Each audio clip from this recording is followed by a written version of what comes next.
ESP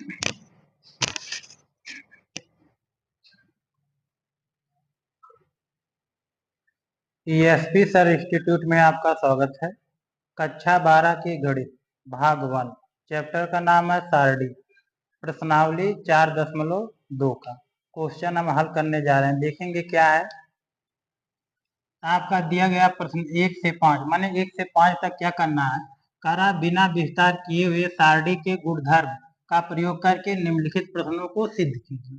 माने इसमें हमको क्या करना है, इसका नियम बता चुका गया गुणधर्म के आधार पर इसको मतलब हमको क्या करना, हल करना। माने 1 से 5 तक क्वेश्चन को हमको सिद्ध करना है। पहला क्वेश्चन आपका दिया गया है माड में x है, y है, z है, a है, b है, c है। x प्लस a है, y प्लस b है, z प्लस c बराबर आपको मतलब क्या जीरो सिद्ध करना है, जीरो लाना है।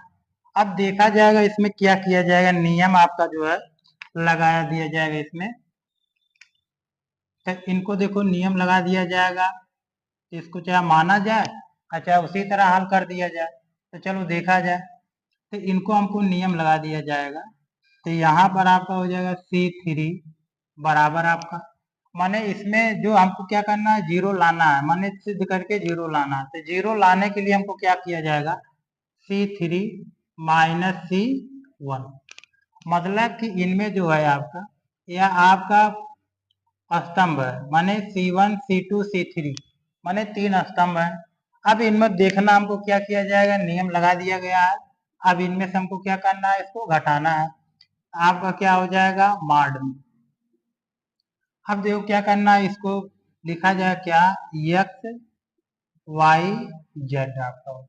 अब दूसरा आपका क्या हो जाएगा a b c। अब क्या करना है कि यह आपका है C3 माने तीसरा स्तंभ में से पहला स्तंभ को क्या करना है घटा दिया जाएगा। यहाँ पर घटाया जाएगा तो आपका कोष्टक में लिखा जाएगा x प्लस ए।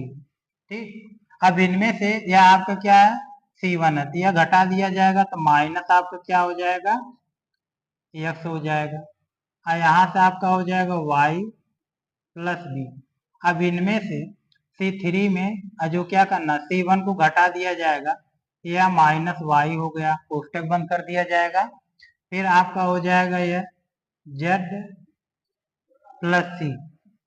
अब आपका तीसरे स्तंभ में से पहला स्तंभ को क्या करना घटा दिया जाएगा तो यह माइनस आपका z हो गया माड में बराबर। अब देखो क्या किया जाएगा तो आपका हो जाएगा x y z हो गया।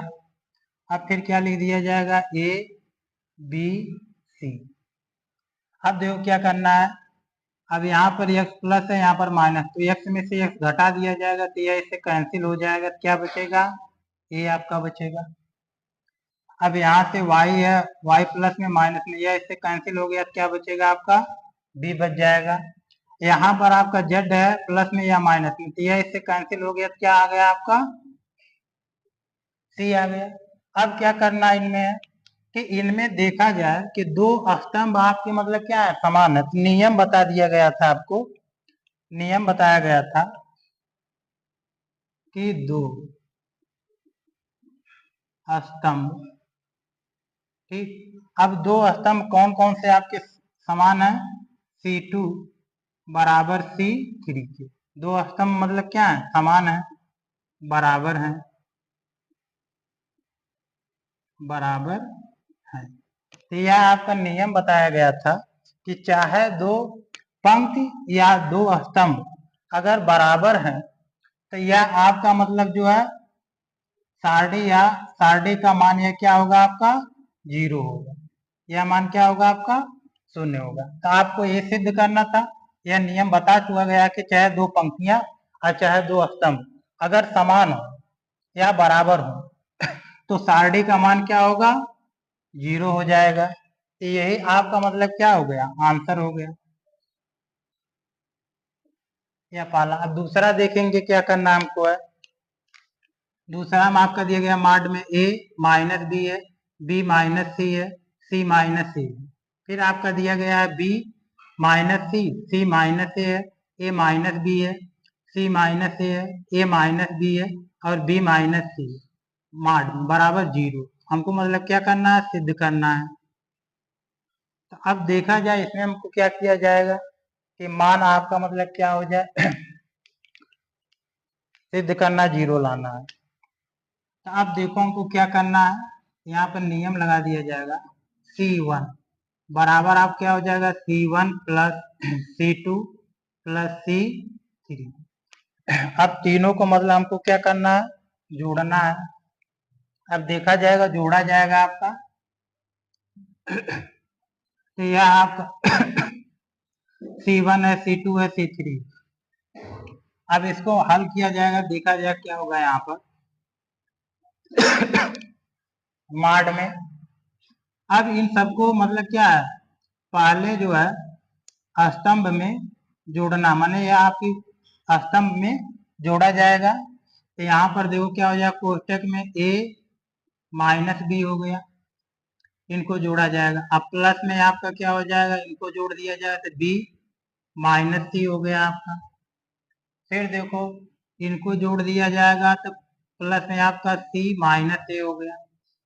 ठीक, अब देखो क्या करना है, अब इनको जोड़ना है तो यहाँ पर हो जाएगा b माइनस सी, अब प्लस में आपका क्या हो जाएगा c माइनस ए। फिर आपका यह है प्लस है तो प्लस में आपका हो जाएगा a माइनस बी। अब इनको जोड़ना है तो c माइनस ए, अब प्लस में इनको इसमें जोड़ दिया जाएगा a माइनस बी। अब इनको इसमें जोड़ दिया जाएगा तो यह आपका होगा प्लस में b माइनस सी हो गया। अब क्या करना, अब लिखा जाए इनको b माइनस सी, c माइनस ए माइनस बी।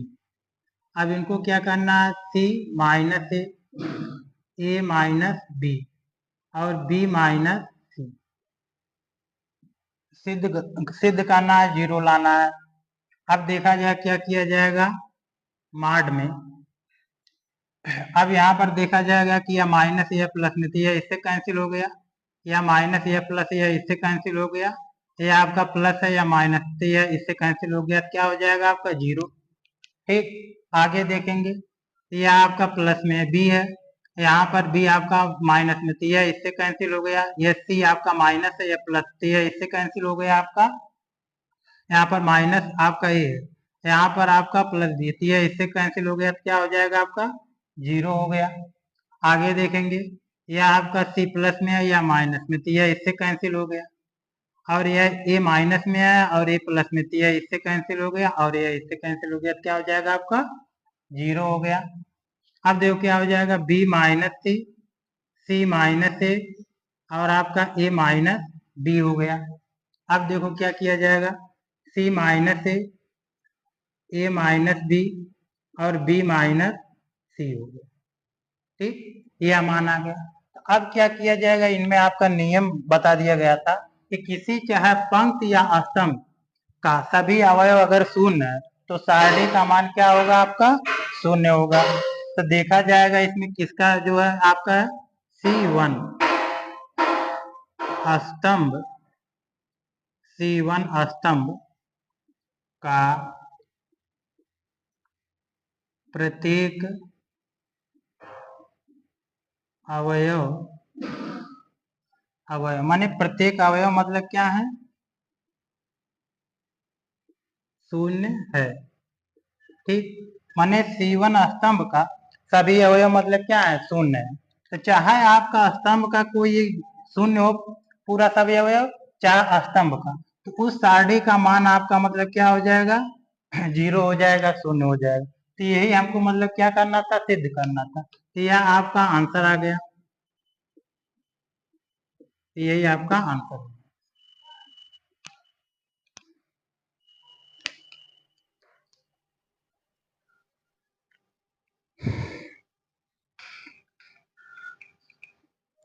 इसके पहले पहला क्वेश्चन दूसरा क्वेश्चन हल कर चुका गया है, यह तीसरा क्वेश्चन हम देखेंगे।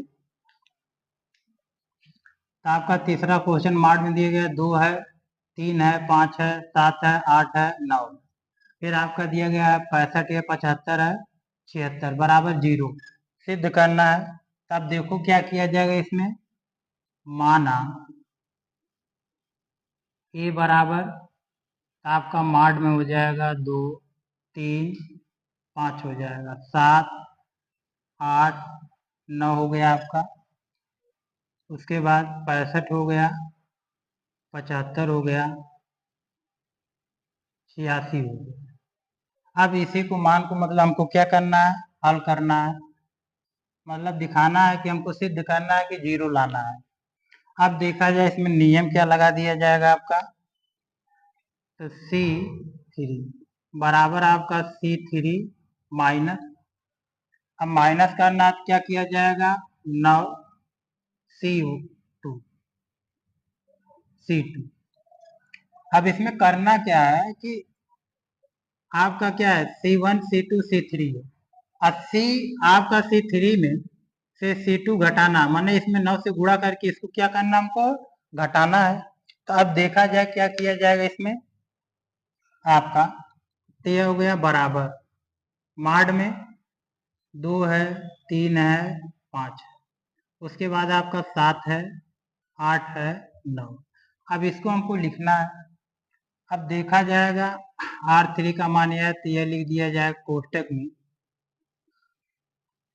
65 हो गया, आपका क्या होगा -9 और C2, तो C2 का मान आप कितना दिया गया, 7 दिया गया, तो इसके जगह क्या लिख दिया जाएगा 7 कूड़े में। अब देखा जाएगा 75 माइनस कर दिया जाएगा, 75 माइनस, अब देखा जाए कि यहाँ पर 9 है, तो 9 और गुड़े में C2 का मान कितना है 8 है, 8 लिख दिया जाएगा। उसके बाद आपका 86 माइनस कर दिया जाएगा, आपका 9 अब गुड़े में C2 का मान क्या है आपका 9 है, तो 9 लिख दिया जाएगा, मार कर दिया जाएगा बराबर आपका। अब देखो क्या करना है, आपका 2 हो गया, 3 हो गया, 5 हो गया, 7 हो जाएगा, 8 हो गया, 9। ठीक, अब देखो कोष्टक में आपका 65 हो गया, आपका फिर क्या करना है कि 9 में 7 से गुणा करना है, तो इनमें इससे गुणा किया जाएगा, यह कितना हो जाएगा 63 हो जाएगा, कोष्टक बंद। अब आपका क्या है 75 माइनस आपका, अब 9 में 8 से गुणा किया जाएगा, तो 9 में 8 से गुणा कर दिया जाएगा, तो आप कितना होगा 72 हो गया। अब देखो क्या करना है आपका 86 है, अब 9 में 9 से गुणा किया जाए कितना हो जाएगा 81 हो गया माड में। अब देखो क्या करना है, बराबर आपका कर देना है, तो यहाँ से आपका 2 हो गया, 3 हो गया, 5 हो गया, 7 हो गया, 8 हो गया, 9 हो गया। अब इनमें से यह घटा दिया जाएगा, तो आपका कितना बचेगा 2 आ जाएगा, यह इसमें से घटा दिया जाए कितना बचेगा 3, यह इसमें घटा दिया जाएगा, तो आप कितना आ जाएगा 5 आ गया। जब यह 5 आ गया, तो इनमें अब देखना क्या करना है आपका कि इनमें आपकी 2 स्तंभ बराबर है, माने पहला और तीसरा स्तंभ क्या है बराबर है। तो जब बराबर रहेंगे तब क्या किया, नियम क्या लगा दिया जाएगा, 2 स्तंभ, 2 स्तंभ माने कौन कौन, C3 तथा C1, C1 समान है,